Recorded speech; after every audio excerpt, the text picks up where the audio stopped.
నమస్కారం. ఆదాబ్ హైదరాబాద్ న్యూస్కి స్వాగతం. ఈరోజు హెడ్లైన్స్. ఆజ్ కీ బాత్. ఒక యజమాని దగ్గర ఉన్న గాడిద మరో యజమాని దగ్గరికి పోతే గుర్రం అవుతుందా? బురదలో ఉన్న పంది చెరువులోకి వచ్చినంత మాత్రాన నంది అవుతుందా? కాదు కదా మిత్రమా.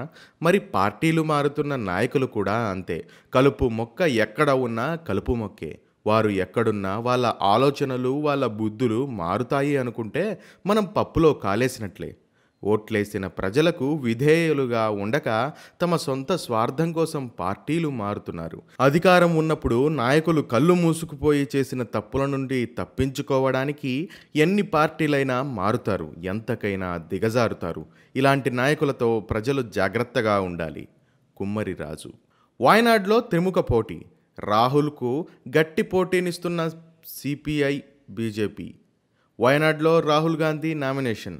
ప్రజాస్వామ్య పరిరక్షణలో కలిసి రావాలని రాహుల్ పిలుపు.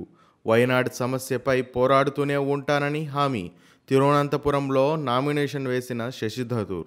సిపిఐ నుంచి అన్ని రాజా, బీజేపీ నుంచి సురేంద్రన్ పోటీ. ఆర్గానిక్స్ పరిశ్రమలో అగ్ని ప్రమాదం. పరిశ్రమలో రియాక్టర్ పేలి మంటలు. సంగారెడ్డి జిల్లా హత్నూరు మండలంలో విషాదం. మేనేజర్ రవి సహా మరో 6 మృత్యువాత, 10 మందికి గాయాలు. సహాయక చర్యలు ముమ్మరం. ఘటనపై సీఎం రేవంత్ రెడ్డి, కేసీఆర్ దిగ్భ్రాంతి. 10 లక్షల ఎక్స్గ్రేషియా ప్రకటించిన ప్రభుత్వం. నేను ఏ హీరోయిన్ను బెదిరించలేదు. ఫోన్ ట్యాపింగ్ కాదు, వాటర్ ట్యాప్పై దృష్టి పెట్టు. తెలంగాణ వ్యాప్తంగా రోడ్డెక్కుతున్న మహిళలు. మంచినీటి బిందెలతో నిరసనల పరిస్థితి. గొంతెండుతున్నా పట్టించుకొని కాంగ్రెస్. మిషన్ భగీరథ నిర్వహించడం చేత కావడం లేదు. బీఆర్ఎస్ వర్కింగ్ ప్రెసిడెంట్ కేటీఆర్ విమర్శలు. ఫోన్ ట్యాపింగ్లో చట్ట ప్రకారమే చర్యలు. రేవంత్పై అవాకులు చవాకులు మానాలి. హామీలన్నింటినీ అమలు చేసి తీరతాం. మంత్రి శ్రీధర్ బాబు స్పష్టీ. ప్రభుత్వ భూమిని చెరపట్టిన బీఆర్ఎస్ కార్పొరేటర్ కబ్జా చేసి దర్జాగా కాలరెగరేసుకొని తిరుగుతున్న వైనం. అధికారులు ఏమి చేస్తున్నారో తెలియడం లేదు. కబ్జాకు పాల్పడ్డ కార్పొరేటర్పై చట్టపరమైన చర్యలు తీసుకోవాలి.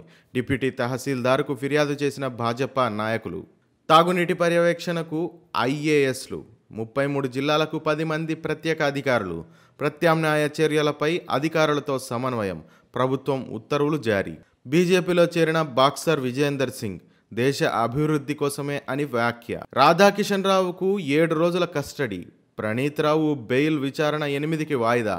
ఫోన్ ట్యాపింగ్ కేసులో కీలక పరిణామం. కేసుపై కేంద్ర దర్యాప్తు సంస్థ ఈడీ నజర్. డబ్బులు చేతులు మారడంతో ఈడీ నజర్. సర్కారు భూమి కాపాడలేని ఎంఆర్ఓ ఎందుకు? అవినీతికి కేరాఫ్గా మారిన మేడిపల్లి తహసీల్దార్ కార్యాలయం. బోడుప్పల్ ప్రభుత్వ భూముల్లో అక్రమ నిర్మాణాల జోరు. కాసుల వేటలో కొందరు రెవెన్యూ సిబ్బంది. తెలంగాణలో సర్కారు మారినా అధికారులు మారరా? డబ్బులిచ్చుకో, 58 జీవో తెచ్చుకో. ఆలస్యంగా వెలుగులోకి రెవెన్యూ అధికారుల నిర్వాకం. ప్రభుత్వ భూములలో నిర్మాణాలు జరిగితే మీకేంటి? ఆర్ఐ నాగవల్లి.